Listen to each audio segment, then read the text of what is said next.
Oh my God. Perez Hilton here, and I cannot stop thinking about this zit, and the lawsuit that Ryan Reynolds' wife just filed against her co-star and director of the movie It Ends With Us, Justin Baldoni. Two very important points that I keep thinking of. First, as I mentioned in the earlier video I made about this, Justin Baldoni directed and starred in the movie, and he also acquired the rights to the book. His production company took this to Sony, and Sony ended up financing the film.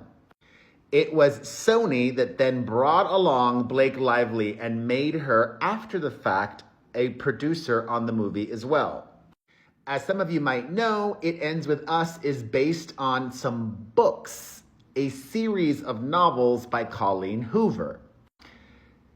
I've seen some chatter online that this lawsuit might be a tactic by Blake Lively and Ryan Reynolds to get the rights to the second book, which he has.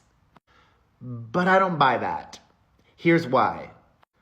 What incentive does Justin Baldoni have now after she's already sued him?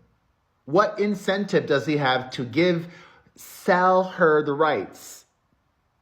The damage is done.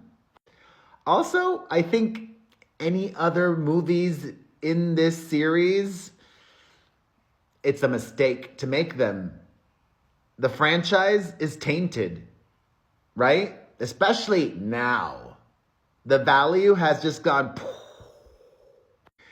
And even bigger and more of an aha moment.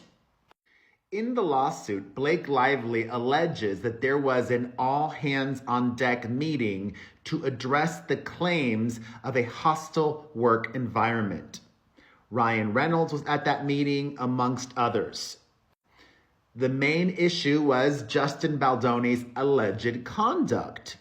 A lot of demands were made at that meeting. Among those demands, quote, no more showing nude videos or images of women to Blake.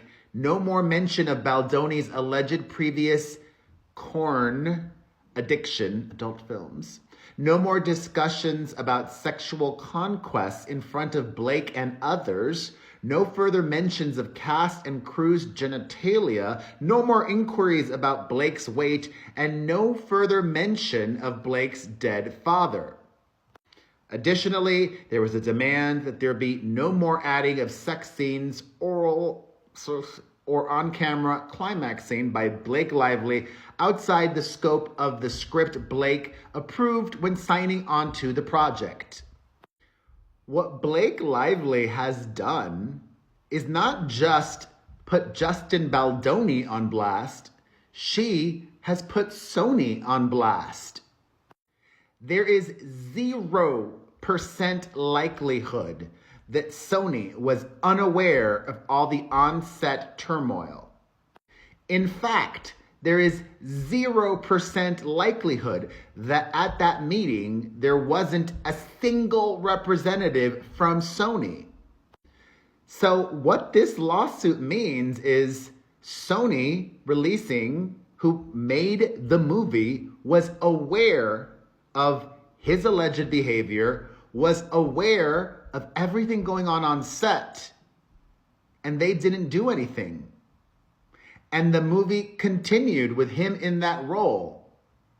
And Blake Lively, interestingly, did not sue Sony. She just sued Justin Baldoni. 99% of the time, when you're making an allegation of a hostile work environment, you're going to sue the big bosses. She didn't do that. So those are a couple of interesting thoughts I've had on this all, and I'm sure that I will have more, and I'm curious to hear yours. Let me know in the comments section.